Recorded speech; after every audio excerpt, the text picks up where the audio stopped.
Hello, everyone. Excuse me.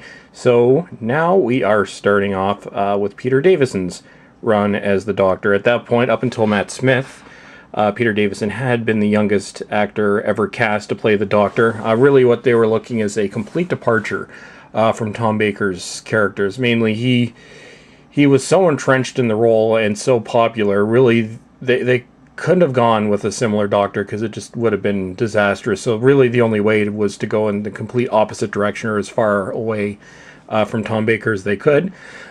So we end up with Peter Davison, who previously had actually garnered notoriety in All Creatures Great and Small prior to getting the role of the Doctor.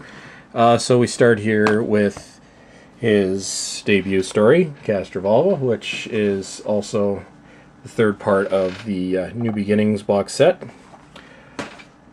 And this is the third story in a row to feature the Master. Once again, the second story where he's portrayed by Anthony Ainley, who would stay within the role of the Master until literally the last story of the original series, which was Survival. Now, interesting in terms of the sequence in which these were shot. Out of these four stories I'm showing right here, Castrovalva was actually the fourth story to be shot. I guess they figured, they'd allow Peter Davison to kind of get into the way of, playing his Doctor for a few stories and then do the introductory story, I guess, to make the introduction a little bit stronger. Anyways, and in this one we have, so this is also when the Doctor went back to kind of like what they did with William Hartnell. He's got three companions. Adric, unfortunately, is still around. Nyssa and Tegan, who had been introduced in the previous story, Logopolis. So that's Castrovalva.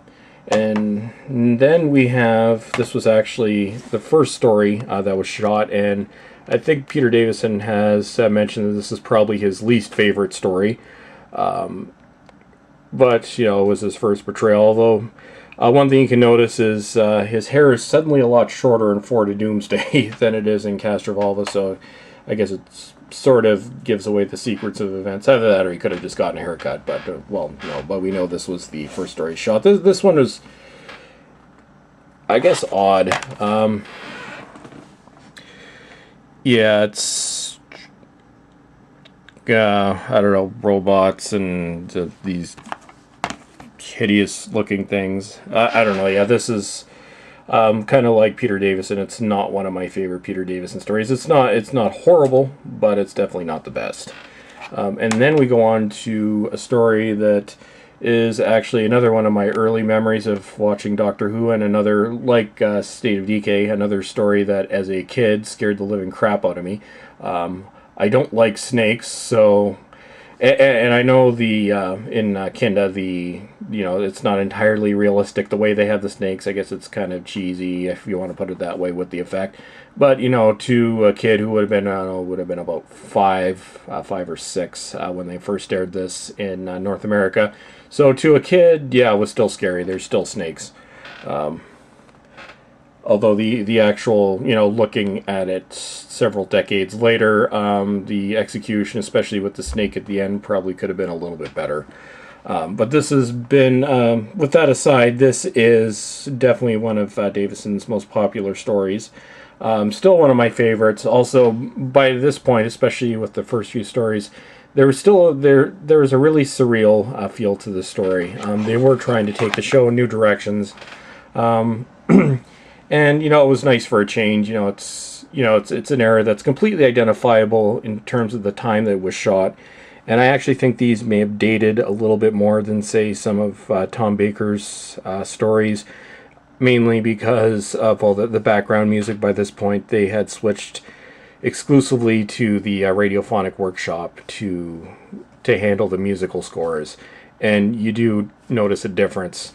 Whereas Tom Baker, especially under Dudley Simpson, the music had always been very organic, but here it's definitely, you can tell it's early 80s, just by the sound. And I'd say maybe the 70s is dated a little bit more by the fashions, but these and the way they were shot and so forth They're right in that era of Douglas Adams' Hitchhiker's Guide to the Galaxy. You know, same, very, very similar style in terms of the way they were shot.